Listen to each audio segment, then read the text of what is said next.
Pada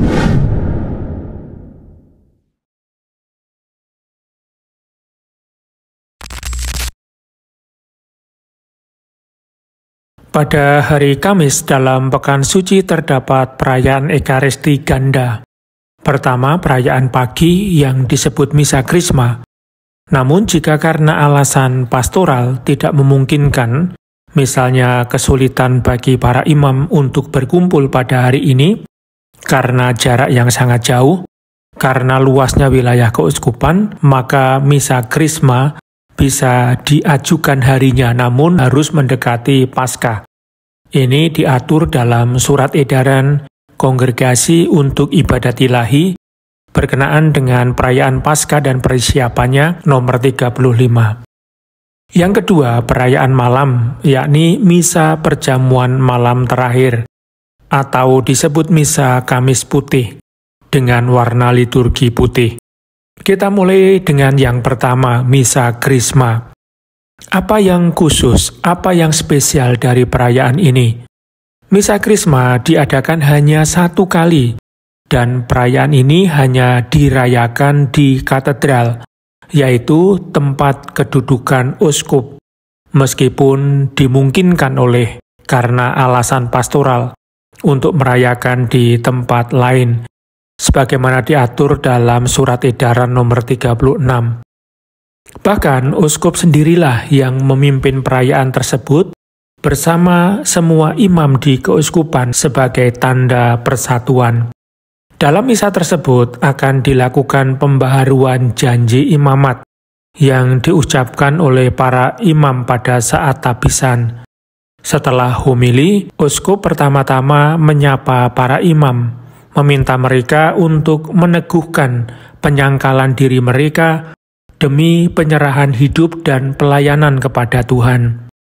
Kemudian, uskup berpaling kepada umat beriman, mendesak mereka untuk berdoa bagi para imam dan juga bagi dirinya sendiri, agar Tuhan mencurahkan kepada mereka karunia-Nya yang berlimpah-limpah, sehingga mereka menjadi pelayan-pelayan Kristus, imam agung yang setia, dan membawa umat kepada Allah, satu-satunya sumber keselamatan.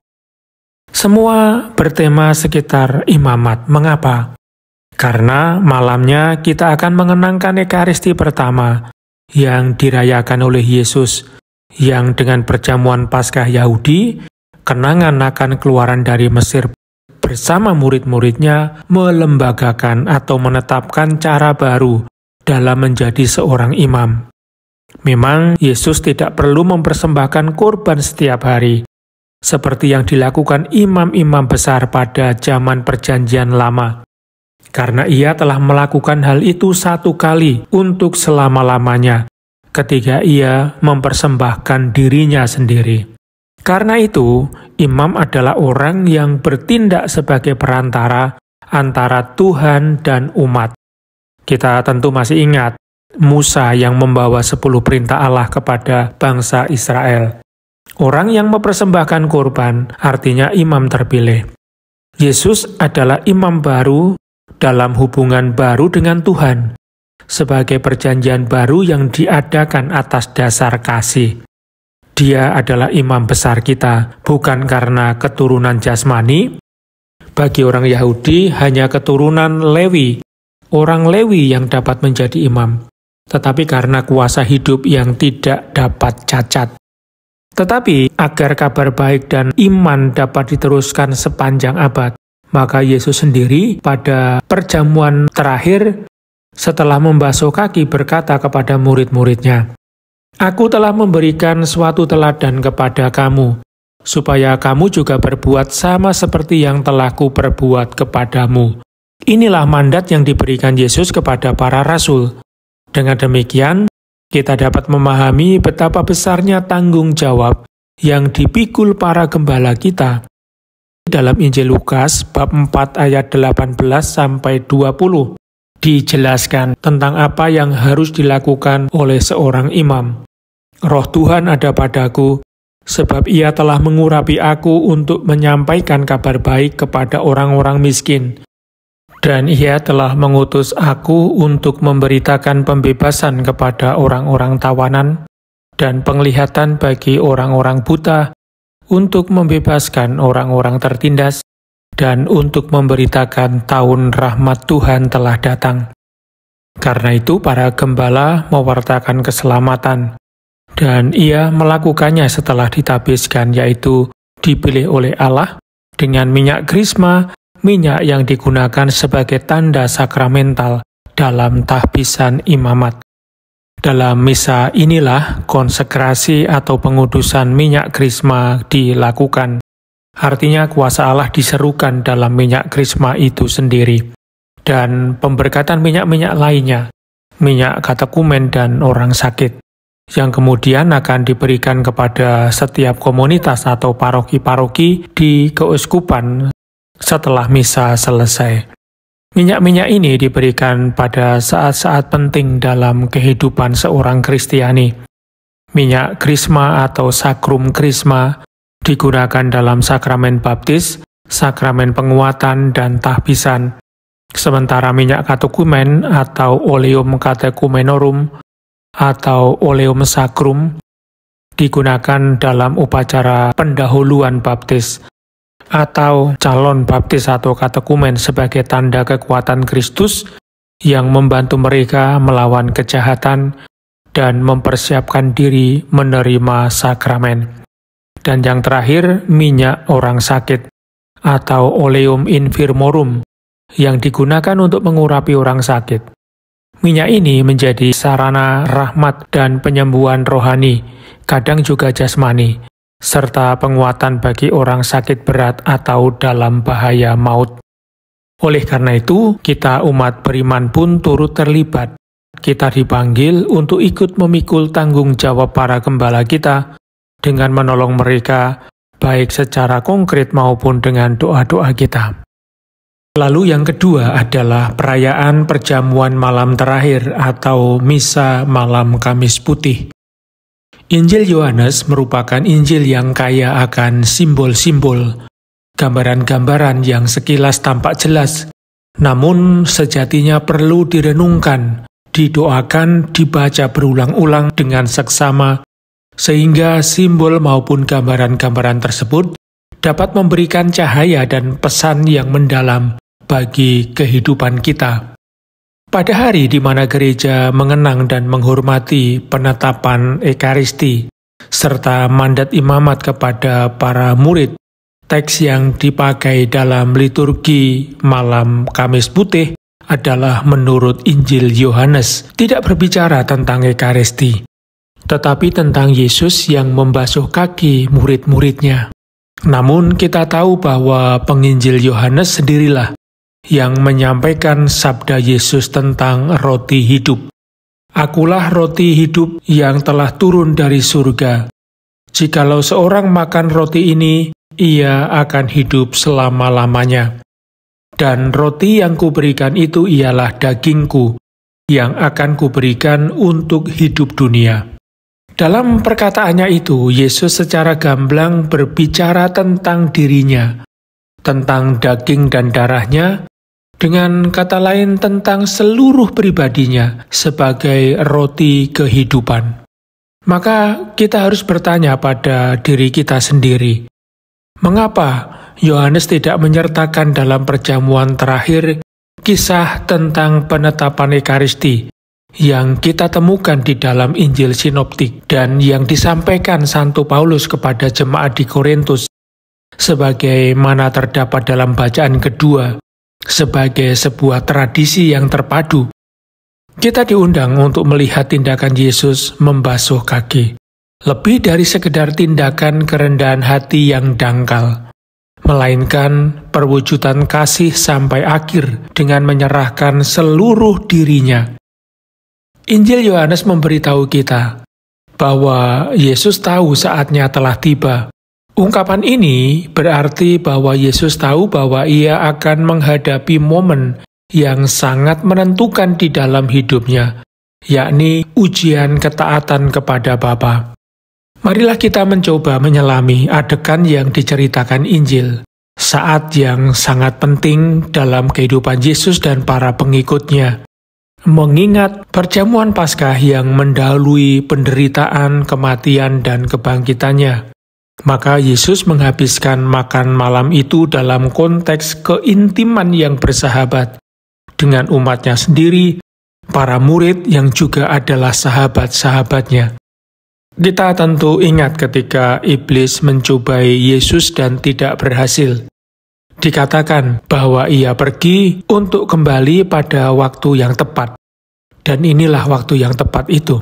Momen ini berarti saat yang menentukan di dalam kehidupan Yesus, bahwa dengan merayakan Paskah berarti masa peralihan untuk kembali kepada Bapa telah tiba. Yesus tahu bahwa itu adalah masa yang menyakitkan dan sulit, penuh pengkhianatan, ditinggalkan oleh sahabat-sahabatnya. Faktanya adalah bahwa ketika Yesus memahami bahwa Yudas telah berubah hatinya ketika dia melihatnya keluar di malam hari. Di malam hari, perjalanan menuju Kalvari dimulai. Lalu Yesus melakukan sesuatu yang tidak seharusnya dilakukan oleh seorang guru. Ia membasuh kaki murid-muridnya. Kita tahu bahwa membasuh kaki merupakan tugas para pelayan atau seorang hamba. Kadangkala murid-murid melakukannya karena rasa hormat kepada sang guru atau tuan rumah, tetapi sebagai tindakan yang luar biasa. Berikut ini simbolisme dari Yohanes. Yesus anak Allah, Tuhan sendiri. Apa yang dia lakukan? Dia bangkit dari meja dan menanggalkan jubahnya. Marilah kita mencoba membaca gerakan ini dalam terang apa yang ditulis oleh Santo Paulus kepada jemaat di Filipi. Bab 2 ayat 7. Ia yang walaupun dalam rupa Allah telah merendahkan dirinya, mengosongkan dirinya dan mengambil rupa seorang hamba. Refleksi mendalam tentang inkarnasi adalah bahwa pengosongan diri Yesus dan mengambil rupa seorang hamba terwujud dalam Ekaristi, yang juga merupakan kerendahan hati Yesus. Santo Fransiskus Asisi mengatakan hal ini ketika berbicara tentang Ekaristi. Tuhan merendahkan dirinya bagi kita setiap hari ketika ia turun dari tahta kerajaan ke tangan seorang imam dalam sepotong hosti kecil. Yesus menerjemahkan kerendahan hatinya dan pemberian dirinya dalam gerakan membasuh kaki. Ia melakukannya secara konkret kepada para pengikutnya, kepada para rasul, kepada mereka yang diutus, sehingga mereka pada gilirannya mengajarkannya, melakukannya kepada orang Kristen lainnya. Inilah teladan yang harus ditularkan dari Kristus seorang hamba.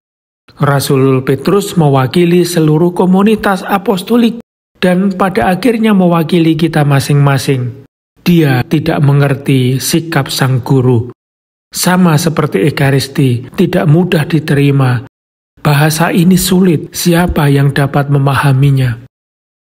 Petrus berkata, Tuhan, Engkau hendak membasuh kakiku, selamanya Engkau tidak akan membasuh kakiku.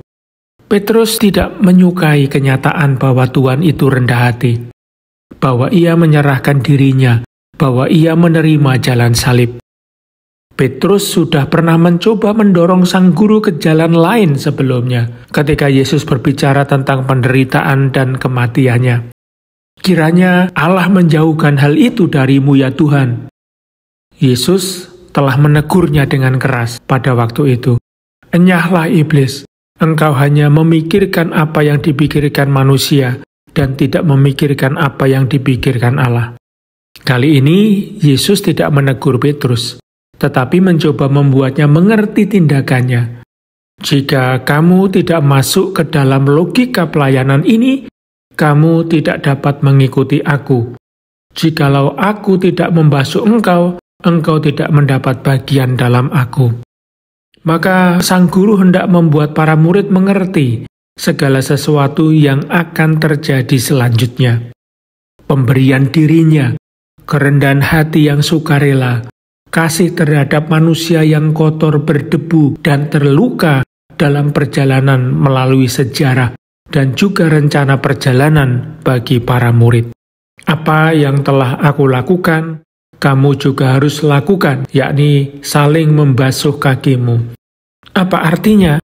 Pertama-tama, kita harus menyadari bahwa kita berdebu, bahwa kita membutuhkan Tuhan untuk menyembuhkan kita, untuk membasuh kehidupan kita yang kotor oleh dosa-dosa, untuk mengembalikan kita ke jalan yang benar.